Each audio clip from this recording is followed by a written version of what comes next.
Hey guys, I'm Julia from This Model Eats a Lot, and I'm back home in Melbourne for the summer, which means I am going to be exploring as many restaurants as possible, and I will be upping my YouTube game. I know I said that last episode. I had been recommended Restaurant Igni because it had been touted as one of Australia's best restaurants, if not Victoria's. The chef Aaron Turner, he actually did a stint at that small, kind of unheard of restaurant called Noma.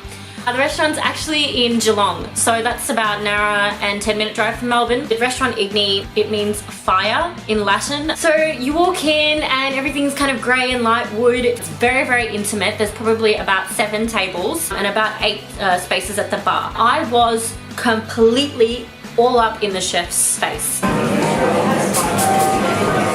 I was sitting at the bar, I was right next to the kitchen.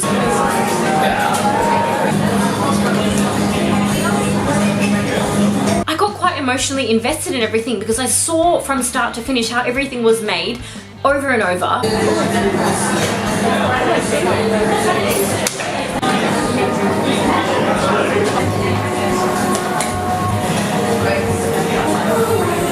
Yeah, I don't know, I found it difficult to kind of adequately judge how much I liked the food because I had been there from its birth and I saw it graduate from school to my mouth.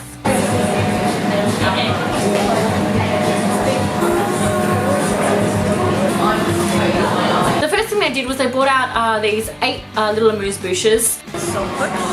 We have lightly cured ocean trout, which has been hung on the line. Air-dried WAGYU, kind of like a jerky without spice. Have miso and mustard inside your baby kosa. Smoked charred WITLOF, fermented baby turnip to dip in with your green onion emulsion. So here's chicken skin with whipped cod.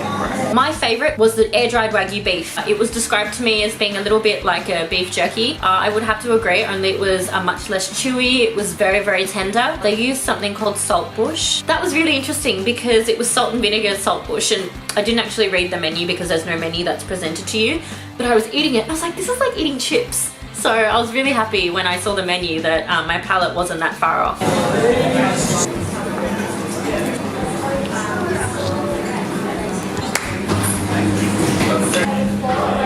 So the prawn dish eats like a sanchoy bao. The blood orange gives that kind of like dull citrusy element to it. It's obviously not as sour and acidic as it would be with a normal orange. The actual prawn almost seemed to be extracted of its prawny flavour, and then that was then popped into the broth, which was made of prawn heads. Almost disorienting, but in a good way, because you're eating a prawn that is kind of imbued with the flavour of the blood orange, but then you have the prawn broth at the end to lap it up. My first bite, it was almost like a combination of nut butter and cheese. It wasn't that seasoned, which kind of surprised me a little bit. There was a slight char from the flour that was used. All in all, a really pleasing dish. Nuts and cheese, good combination. A Parmesan sauce, it's 3-year-old Parmesan and Tasmanian mountain pepper. Super trippy, just in terms of the texture, because it looks like noodles, as you can see, but it's very starchy and crunchy because obviously it's made from potato. But rather than taking you way out to a planet that you've never been on and leaving you kind of isolated there in a state of culinary confusion, what they do is they've added old familiar flavors like Parmesan just to kind of bring you back a little bit closer to earth and make you feel like, okay, this is not completely alien. They used a ton of pepper and there was a slight heat as well that was quite akin to radish, I would say. From Kingscote Farm. So the fish was interesting. Again, I guess I kind of felt that they needed to be a bit more seasoning, but it had a beautiful fermented sour sauce that really did appeal to me. And I think the presence of bullhorn pepper also made a difference. I'm also going to say that I think I need more seasoning than most people. It probably didn't translate as impactfully as it would have for the average person. I did mention before that everybody can get different dishes. So my main course was actually quail. And I was really pretty happy to have quail because it's not something that I eat every day. And I think that if I had gotten the lamb, probably wouldn't have appreciated it as much. Quail has been glazed in fennel, just dressed in a little juice of its own. Finish it off, we have a beautiful flatbread made from broad bean shell served with a butter of honey and chicken fat. Some broccoli spigarello with fermented parsley. And a little bit of pickled rhubarb. Now, this was a dish that I didn't quite understand until I had the rhubarb that was on the side. You had the quail that's been really well done on the grill. You had the broad bean patty that was a good base to mop up the quail jus.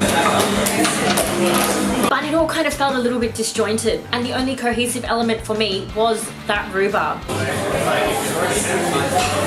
Unpasteurized cow's milk cheese. Now it's just been microplaned on top. You'll find an aged nectarine jelly and smoked watermelon underneath. This next dish was very well rounded. It wasn't too acidic or sour. It was actually very delicate.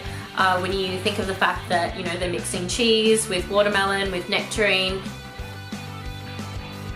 So I actually forgot to tell them that I don't like pineapple, but I decided to just take one for the team. And at that first bite of that chewy warm pastry, and I felt slightly superior in the knowledge that not everyone was going to get one. So this is a baked custard infused with orchard wood. So the idea being that the guys will take fruit wood and pop it on the flame. Essentially it will char, and while it's still flaming they pop it into the custard base to quench the flames. So you end up with this smoky note that comes through the custard as a result. Dead, gone. Loved it. I really felt the smokiness in flavour. The salted caramel, oh my god, that's like a fail-proof combination. Put salted caramel in anything and you'll do well. So ruby grapefruit juice, baby scone with apple and nectarine jam, and sunflower seed tart with whole mandarin curd. I can honestly stand on the top of my bed right now and say Igni's desserts were on fire, no pun intended. Don't stop watching me, please. It was one bad joke. What did I think of Igni? Was it Victoria's best restaurant? I think that with what I do, you know, food reviews, they are so subjective. What I like, you might not like. I did feel the emotion that went behind each dish. I felt the effort, but not every single dish was one that I absolutely loved and hit the mark. All in all, it was a really great experience. It is a really long sitting. You will be there for about 2.5 hours, so make sure you take someone amazing with you. Anyways guys, if you like the series, hit the subscribe button please. I look forward to showing you many more Melbourne restaurants, fine dining of course. Have a great week and don't forget to eat live.